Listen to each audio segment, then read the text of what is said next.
ada pertanyaan selanjutnya. Pertanyaan dari saudari Mira Aprilia, mahasiswi Universitas Yogyakarta, yang bertanya, Gus, boleh nggak kalau berdoa buat dapetin jodoh itu secara spesifik?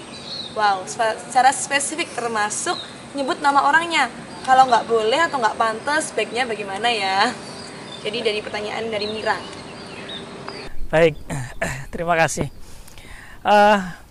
Soal jodoh, soal pernikahan gitu ya, ini memang pertanyaan yang menggelitik gitu ya, asik bagi yang jomblo. Kalau sudah menikah ya sudah tidak menarik lagi. Jadi begini, memang betul kadang-kadang sekarang itu kebanyakan orang itu pasangan hidupnya itu ya orang yang sudah dikenal sebelumnya, kan begitu. Atau dengan kata lain pilihannya sendiri. Ini tentu berbeda dengan zamannya orang tua kita, zamannya mbah-mbah kita. Wah, tidak kenal nih, tiba-tiba langsung dinikahkan gitu aja. Nah, sekarang tentu berbeda. Biasanya kita masing-masing dari kita itu sudah punya ideal atau sosok yang diimpikan. Oh, saya itu pengen istri yang kayak gini. Oh, saya itu pengen suami yang seperti ini loh.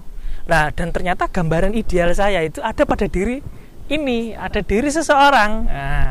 Nah, itulah sehingga kemudian muncul pertanyaan, boleh nggak sih doa itu, ya Allah jadikan dia jodohku, kalau bukan jodohku ya jadikanlah. Kalau maksa ini ya.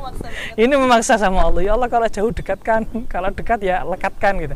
Nah, ini biasanya terjadi seperti itu. Kadang itu fenomena itu memang nyata, real dan ada ya. Jadi karena mungkin kadang orang itu seneng gitu ya, tapi kadang belum tentu berani ngomong, ataupun berani ngomong dan tetapi dari orang tua belum meng-ACC, belum mengiyakan gitu ya, masih pengennya cari yang lain dulu deh, seperti itu. Lalu kemudian muncullah doa yang seperti itu.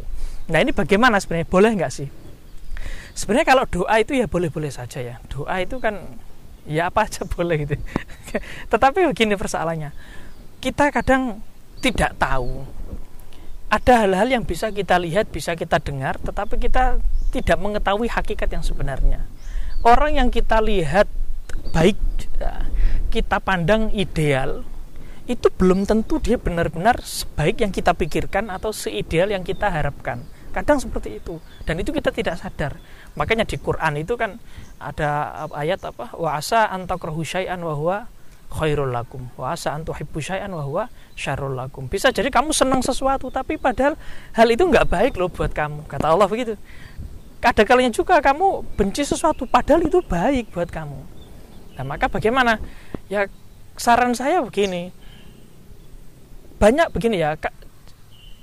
orang yang sudah menikah itu ya dengan pacarnya sendiri, dengan ini sendiri. Tapi ternyata ketika kita main-main ke pengadilan agama, saya banyak kasus perceraian. Wah, ketika ditanya, loh mas mbak masih muda kok sudah bercerai, kenapa? Wah, macam-macam alasannya. Loh, ini dulu dijodohkan apa pacarnya? Pacar sendiri.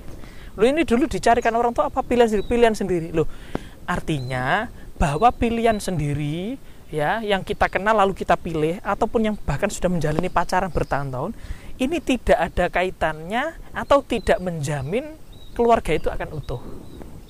Seperti itu. Jadi ketika kita menganggap calon kita ini baik, ini loh ternyata belum tentu betul-betul baik buat kita. Faktanya yaitu banyak pasangan muda yang sudah bercerai. Lalu bagaimana? Yang enak? Berdoa kepada Allah tidak usah terlalu gampangnya kalau bahasa kiai kita ojo meksa gitu ya. Jadi berdoa minta yang terbaik. Ya Allah, saya minta berikan saya jodoh yang terbaik buat saya. Berikan saya jodoh yang bisa membahagiakan saya di dunia dan akhirat itu. Mengajak saya ke kebahagiaan dunia akhirat itu. Ya Allah, berikan saya jodoh yang mampu mengajak saya untuk menjalani ajaran agama dengan sebaik-baiknya, mendidik anak saya dengan sebaik-baiknya. Lah itu sebenarnya doanya begitu. Nanti Allah yang akan gampangannya digolekno nanti sing cocok untuk kamu itu. Nah, ini loh. Nah, itu. Daripada kita maksa, ya Allah jadikan dia ini, ya Allah. Padahal jangan-jangan Allah itu sudah nyiapkan yang lain loh. Sudah nyiapkan si A baik, tapi karena kita ngeyel, pokoknya ini ya Allah, please.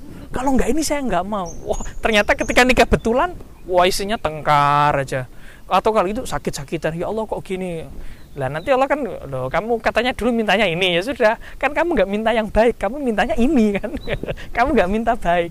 Nah, karena itulah kita itu diperintahkan oleh Allah, diperintahkan Rasulullah, diajarkan kita itu minta yang baik-baik. Makanya di Quran itu disuruh berdoa Rabbana hablana min azwajina wa dzurriyyatina qurrata a'yun. Nah, jadi ya Allah berilah kami pasangan suami atau istri dan anak-anak yang menyejukkan mata itu dalam arti tingkah lakunya menyenangkan, tutur katanya baik sehingga kita melihat itu ayem, senang, hati kita tentrem. Itu doa kita. Nah, maka dari doa itulah yang kemudian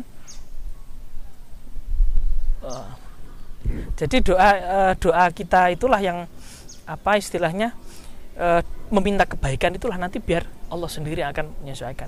Dan kita jangan lupa begini ya, bisa nggak sih kita dapat pasangan hidup entah suami atau istri yang baik gitu?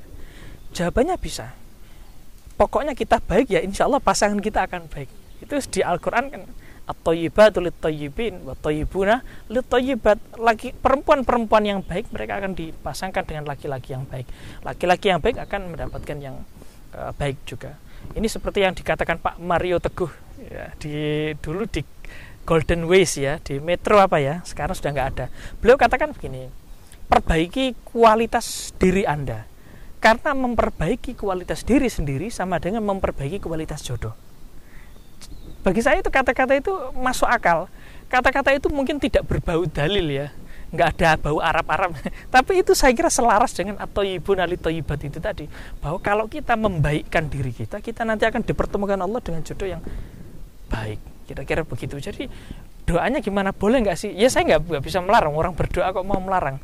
Oh dia nggak minta ke saya kan, dia mintanya sama Allah. Bagaimana yang kita anggap baik hari ini belum tentu betul-betul baik untuk masa depan kita. Maka saran saya berdoa itu minta saja kepada Allah, ya Allah berikan saya jodoh yang tepat ya, pertemukan saya dengan jodoh yang tepat di waktu yang tepat, di tempat yang tepat, dengan cara yang tepat, penuh dengan rahmat, jauh dari laknat. Saya kira itu doa itu akan lebih baik menurut saya seperti itu. Dan ini barangkali untuk yang masih jomblo, masih ya sudah semester 7 STMJ ya, semester 7 masih jomblo, sedangkan Anda sudah pengen sekali nikah, gimana? Nggak usah bingung mencari yang baik mana, nggak usah, udah doa aja yang banyak.